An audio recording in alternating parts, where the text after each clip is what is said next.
तर काँग्रेसचे नेते राहुल गांधी माध्यमांसोबत संवाद साधतायत. थेट जाऊयात. आक्रमण हो रहा है. एक तो किसानों को जीप के नीचे कुचला जा रहा है, उनका मर्डर किया जा रहा है. बीजेपी के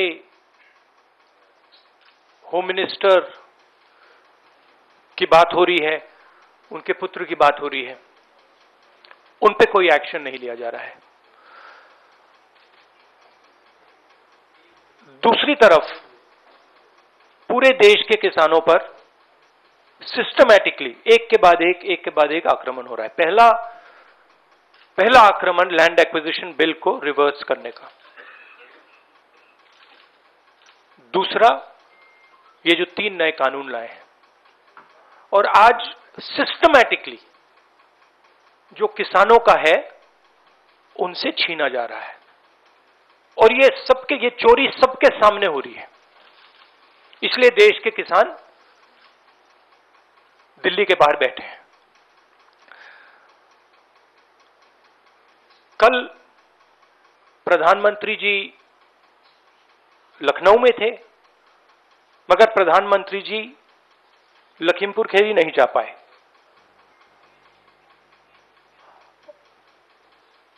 पोस्टमार्टम ठीक से नहीं किया जा रहा है और सिस्टमैटिकली जो भी कुछ कहे उसको बंद किया जा रहा है. आज 2 चीफ मिनिस्टर्स के साथ हम लखनऊ जाने की कोशिश करेंगे, लखीमपुर खीरी जाने की कोशिश करेंगे, उन परिवारों से मिलने की कोशिश करेंगे. बताइए. शुक्रिया. We'll have one by one. We'll start with PTI Sanjeev Singh. Yes, sir, I have noted.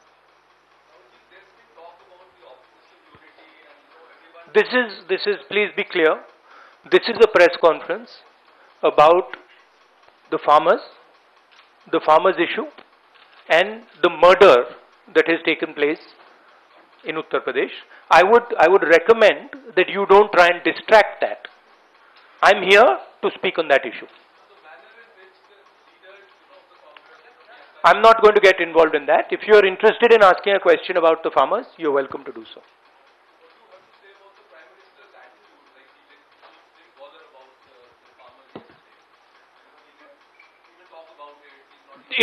As I said, it is a systematic attack on the farmers of this country. And it is arrogance because the government does not realize or understand the power of the farmers. And they are provoking the farmers, they are insulting the farmers, they are killing the farmers. This is a very dangerous and bad idea. Siddharth from ANI.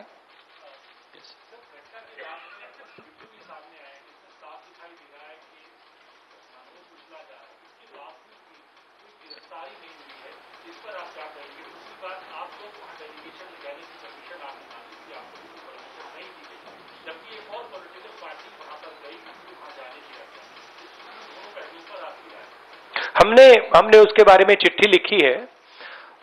हम 3 लोग जा रहे हैं. Section 144 5 लोगों को रोकता है. 3 लोग सेक्शन 144 में जा सकते हैं, तो हमने उनको चिट्ठी लिख दी है. ये जो यूपी में हो रहा है, किसानों को मारा जा रहा है, मगर इससे पहले हाथरस में भी हुआ था और उनके एक एमएलए ने भी रेप किया था. तो ये सिस्टमैटिकली ये एक नई तरीके की राजनीति हो रही है उत्तर प्रदेश में. क्रिमिनल्स जो भी करना चाहते हैं कर सकते हैं, चाहे वो बलात्कार हो, किसानों का खून हो, और जो मारते हैं, जो रेप करते हैं वो जेल के बाहर होते हैं, और जो मरते हैं वो जेल के अंदर जाते हैं. Thank you sir. Ashish from ABP.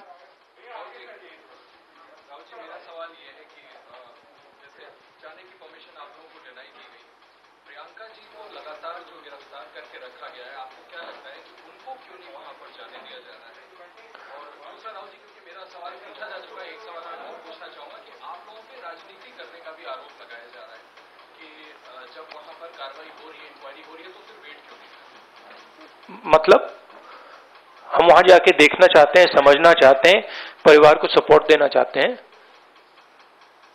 सिर्फ यहां हमें रोका जा रहा है, बाकी पार्टियों को जाने दे रहे हैं। हमने क्या गलती की है? और जहां तक प्रियंका की बात है, ठीक है, प्रियंका को बंद किया है, मगर ये मामला किसानों का है। Thank you sir. Neeraj from TV 18।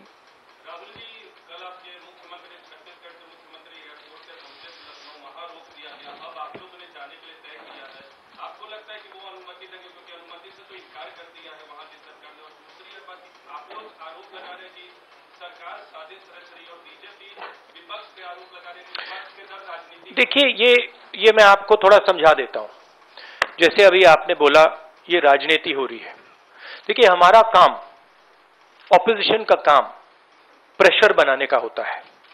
जब हम प्रेशर बनाते हैं तब वहां पे कार्रवाई होती है।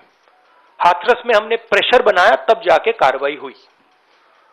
सरकार चाहती है कि हम इस मुद्दे को उठाएं ना, प्रेशर ना बनाएं, कि जिन्होंने मर्डर किया वो भाग के निकल जाएं। अगर हाथरस में हम गए नहीं होते, वहां पे जिन्होंने बलात्कार किया था वो सब स्कॉट फ्री निकल जाते। अगर हमने उससे पहले उनके एमएलए के बारे में नहीं बोला होता, वो भाग से निकल जाते। तो इसलिए हम दबाव डाल रहे हैं। हम दबाव क्यों डाल रहे हैं? क्योंकि किसानों के साथ गलत काम किया गया है, उनको मारा गया है। और सचमुच बताऊं तो ये आपका काम है, आप लोग तो करते नहीं हो। जो आपकी जिम्मेदारी है उसको तो आप निभाते नहीं हो। उल्टा आप सवाल पूछते हो कि ये पॉलिटिक्स हो रही है। आपकी जिम्मेदारी भी है, उसको तो आप भूल गए और फिर कहते हो हमें कहते हो। Thank you. न्यूज नेशन से मोहित।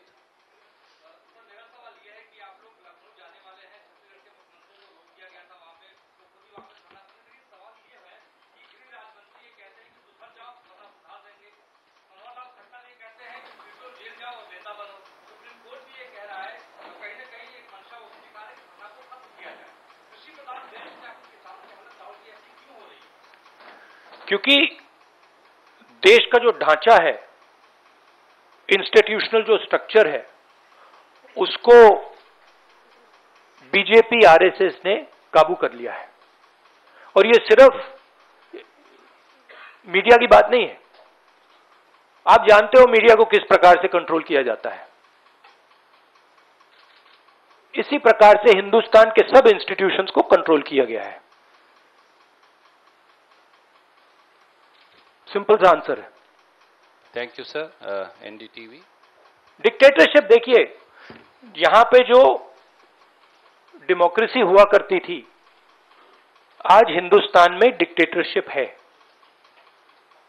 सीधी सी बात है। राजनेता उत्तर प्रदेश में नहीं जा सकते। कल से हमें कहा जा रहा है कि भैया आप उत्तर प्रदेश नहीं जा सकते। छत्तीसगढ़ के चीफ मिनिस्टर जाते हैं, किसानों से मिलने जाते हैं, उनको कहा जाता है सेक्शन 144। ये कहते हैं मैं तो अकेला हूं, 144 कैसे लागू होगा? कोई जवाब नहीं। अब डिक्टेटरशिप किस बात की है? क्यों डिक्टेटरशिप? क्योंकि भयंकर चोरी हो रही है। जो स्मॉल मीडियम बिजनेसेस हैं, छोटे व्यापारी हैं, उनसे चोरी हो रही है। किसान हैं, उनसे चोरी हो रही है। और जो आम जनता है, उनके जेब में से चोरी हो रही है।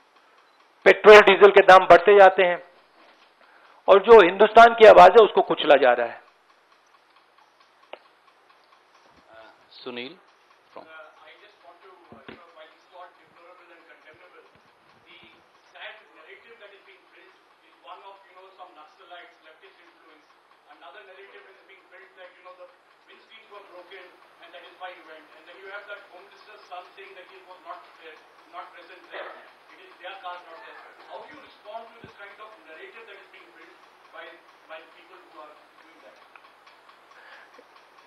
See, it is a narrative that is being built by the forces that I mentioned. It is a narrative that is built using institutions, it is built using the police, it is built using all these different structures. But what you will find is that there is a limit to this narrative. And you will find sooner rather than later, there will be an explosion, the size of which people are not understanding. So what we are trying to do is, we are trying to tell the government, let the democratic process work. This is what the country is about. Do not interfere with the democratic process because it is a safety valve. If you shut the safety valve, other types of problems will come. Right?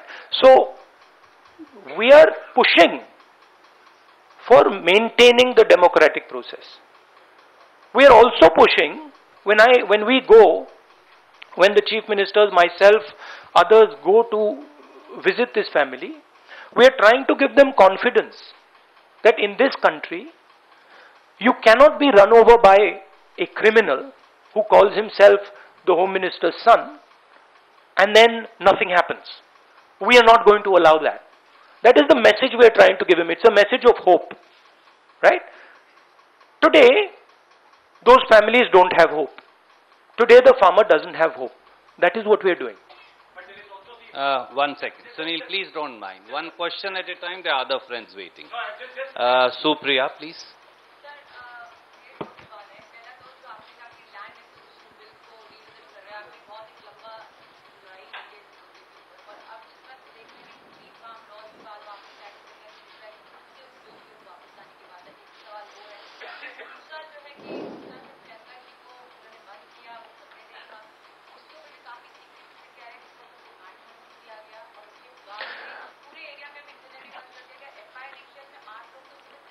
देखिए, चाहे प्रियंका हो, चाहे मैं हूं, चाहे हमारे family का कोई भी हो, मैन हैंडलिंग से हमें कोई फर्क नहीं पड़ता, कुछ फर्क नहीं पड़ता।